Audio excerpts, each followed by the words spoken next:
Hi friends, how are you? Hope all are fine. Welcome to my channel Sam Biology Class.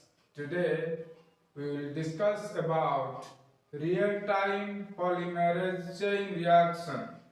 Before that, I request all of my friends, please subscribe my YouTube channel and also watch, like and share my videos with your friends. In standard or conventional polymerase chain reaction, the products are analyzed only after the amplification process is over. In this technique, it is not possible to monitor the progress of PCR in real time. Because of this, by standard PCR, the amount of amplicons that have been accumulated in a particular PCR cycle cannot be quantified. In order to determine whether the target sequence has been successfully amplified or not, the products known as amplicons are analyzed at the end of the process by agarose gel electrophoresis. By contrast, real-time polymerase chain reaction, also known as real-time PCR, is a related but powerful technique that monitors the progress of polymerase chain reaction in real time. In addition to improved accuracy, sensitivity and rapidity, one of the most important advantages of this technique is that the amount of amplicons that have been accumulated in a particular PCR cycle can be quantified or determined. This technique is most important for the precise quantification of target nucleic acid, which is critical for mRNA quantification in gene expression analysis. Real-time PCR is a variation of standard PCR technique which allows for monitoring the PCR progress in real time. PCR is itself an enzymatic process used to amplify specific DNA sequence in vitro through several orders of magnitudes, generating thousands to millions of copies of specific DNA segment. Like standard PCR, in real-time PCR also ingredients needed include number 1, DNA template,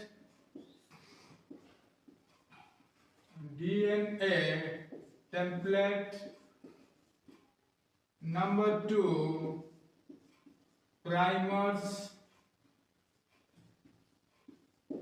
number 3, a thermostable DNA polymerase such as Taq polymerase. Number 4, deoxyribonucleoside triphosphates. Number 5, divalent metal cations and a buffer solution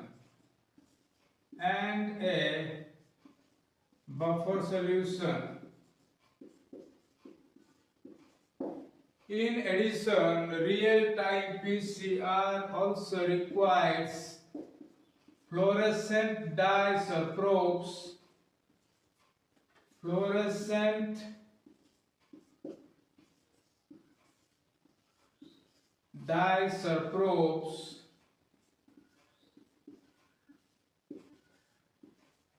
that binds amplified DNA, thereby enabling the detection and quantification of the PCR products. Hence, real-time PCR, also known as quantitative PCR.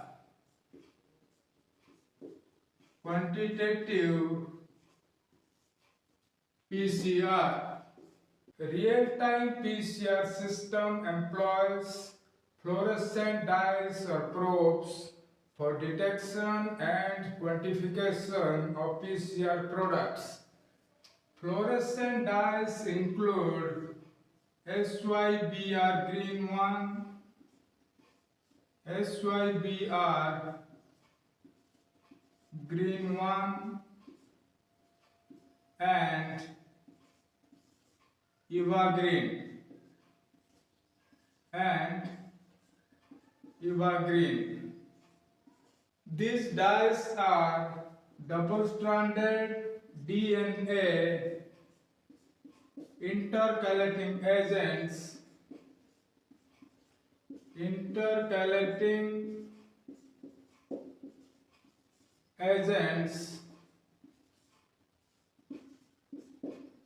that bind both specific and non-specific amplicons. That bind both specific and non-specific amplicons. Non-specific amplicons. SYBR green 1 is the most commonly used double-stranded DNA intercalating agent. It binds to the minor group of double-stranded DNA regardless of its sequence. It only fluoresces when inserted into the double-stranded DNA. The strength of fluorescence is therefore dependent on the quantity of double-stranded DNA in the reaction tube. In fluorescent probes, the fluorophores are linked to oligonucleotides. They thus detect specific sequence of target DNA. Examples are hydrolysis probes.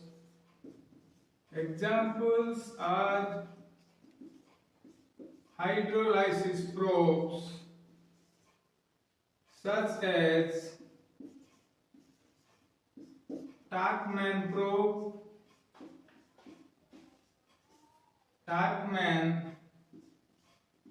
probe, dual hybridization probe,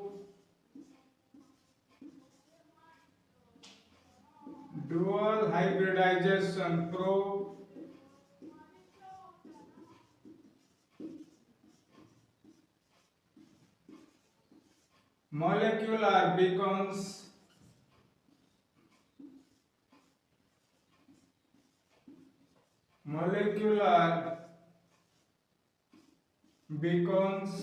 and scorpion probes.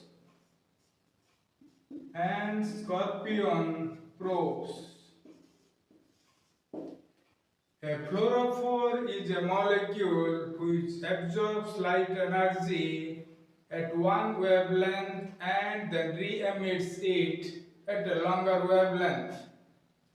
There are two types of fluorophores.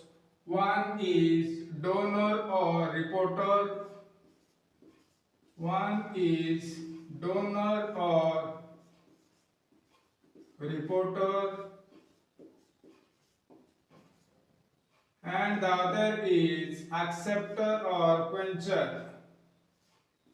And the other is acceptor or quencher.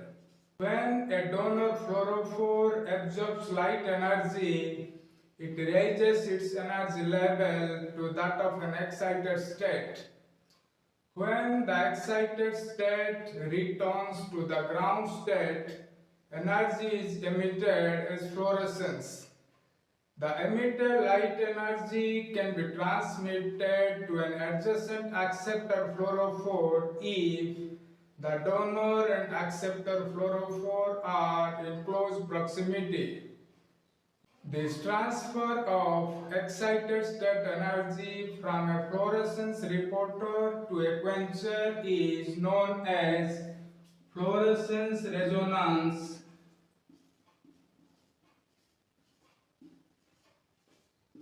fluorescence resonance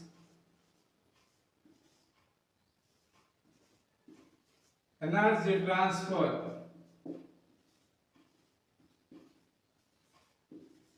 energy transfer or fret.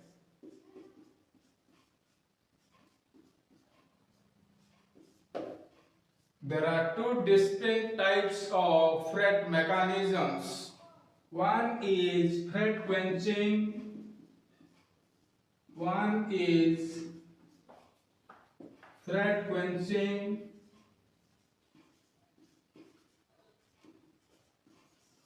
and the other is fret. Fret quenching occurs when the excited state energy is transmitted from a donor fluorophore to a quencher which is non-fluorescent. The energy is then released from the quencher as heat rather than emitted as light. On the other hand, fret happens when the emitted light energy is transmitted from the donor fluorophore to an acceptor which is a fluorocompound. This energy is then emitted by the acceptor as fluorescent light. Real-time polymerase chain reaction is performed in a PCR machine that amplifies as well as detects DNA. This machine combines the function of a thermal cycler and a fluorimeter. The fluorimeter measures fluorescence and, on the other hand, the thermal cycler heats and cools the reaction tubes to achieve specific temperatures required for different steps of the reaction. The polymerase chain reaction is actually carried out in small profiling tubes. All components and reagents including DNA template, primers, Taq polymerase, deoxynucleoside triphosphates, divalent ion and a buffer solution are taken in suitable proportion in the reaction tubes. In order to enable detection and quantification of PCR products, either a fluorescent dye or a fluorescent probe is also included in the reaction mixture. These reaction tubes are then placed in the reaction chamber of the thermal cycler. Then the system is switched on. Typically, PCR consists of a series of about 20 to 50 temperature changes called as thermal cycles. Each cycle consists of three different temperature stages such as denaturation, primer annealing and elongation. Denaturation, also known as melting, is the first stage. In this stage, the reaction chamber is heated to about 95 degrees centigrade. At such a high temperature, the double-stranded DNA template is denatured or melted due to the breaking down of hydrogen bonds between complementary bases, thereby yielding two single-stranded DNA molecules. Second step is primer annealing. In this step, the reaction temperature is lowered to about 55 degrees centigrade. In this step, the primers which are in excess in the reaction mixture are annealed to the 3' end of the separate template strands. Last stage is elongation. In this stage, the temperature is raised to about 70 degrees centigrade.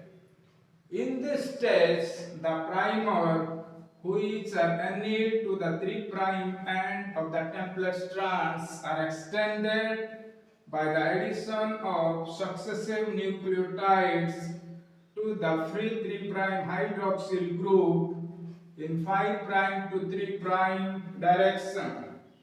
In this way, two new DNA strands that are complementary to the parental strands are synthesized. As already mentioned, in real-time PCR, to enable detection and quantification of PCR products, either fluorescent dye or fluorescent probe is also included in the reaction mixture. Fluorescent dyes are non-specific.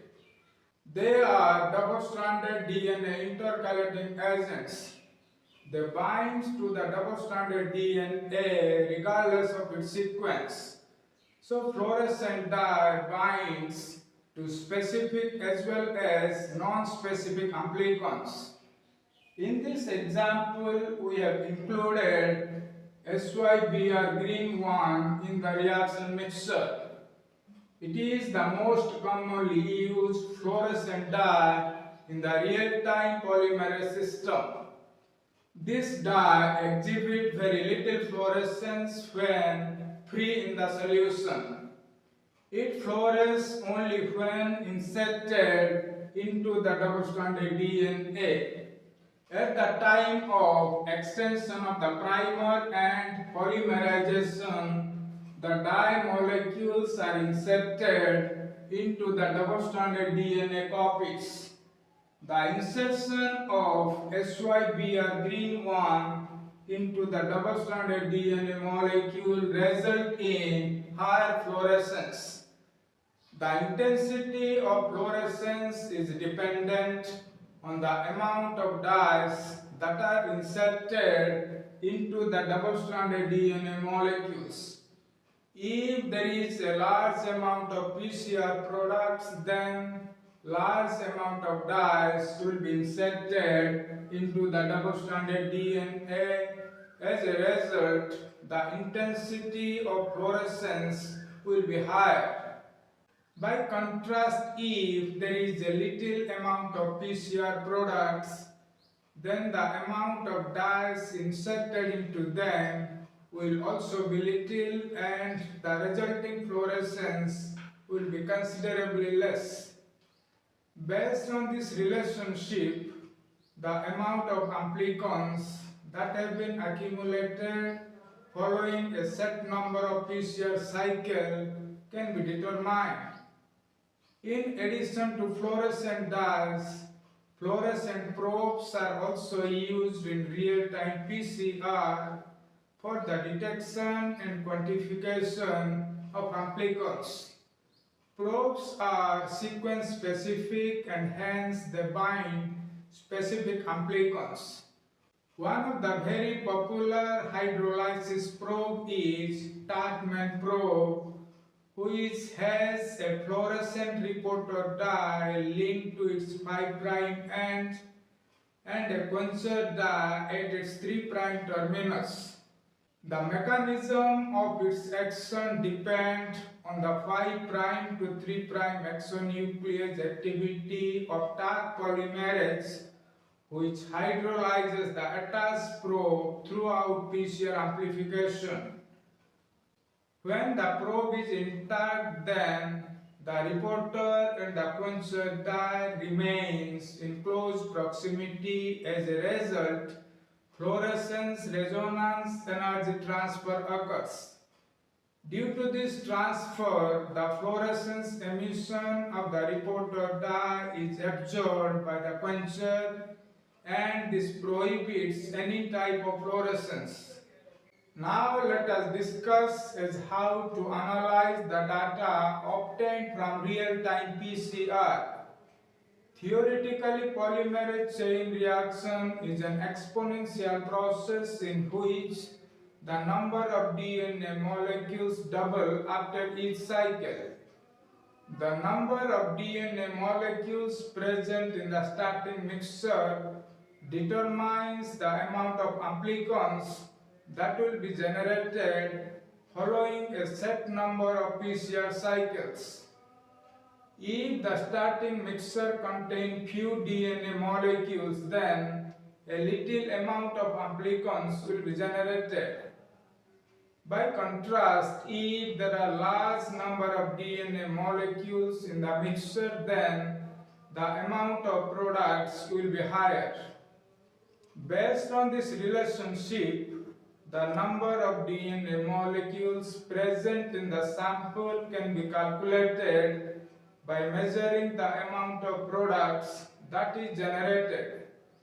This figure shows a real-time PCR amplification curve which is plotted by taking reaction cycle number on x-axis and amount of products on y-axis. This curve has three phases: linear phase, exponential phase, and plateau phase. Delta Rn is the fluorescence emission of the amplicon minus fluorescence emission of the baseline. This is the baseline, which is defined as the number of PCR cycles in which a fluorescent reporter signal accumulates but is below the limit of detection. CT refers to threshold cycle. What is threshold cycle? It is the fractional PCR cycle number in which the reporter's fluorescence level is above the limit of detection, the threshold. Nucleic acid quantification is performed by comparing the CT values of samples at a particular fluorescence value with similar data obtained from a series of standards by constructing a standard curve. Real-time polymerase chain reaction has several applications such as gene expression analysis, detection of mutation, determination of cancer status, microRNA analysis, detection of genetically modified organisms, bacterial detection and viral detection, and also viral load measurement. In addition to this, real-time PCR is also used in different areas of research. So friends, this is all about real-time polymerase chain reaction. For more updates, subscribe my YouTube channel, Sam Biology Class.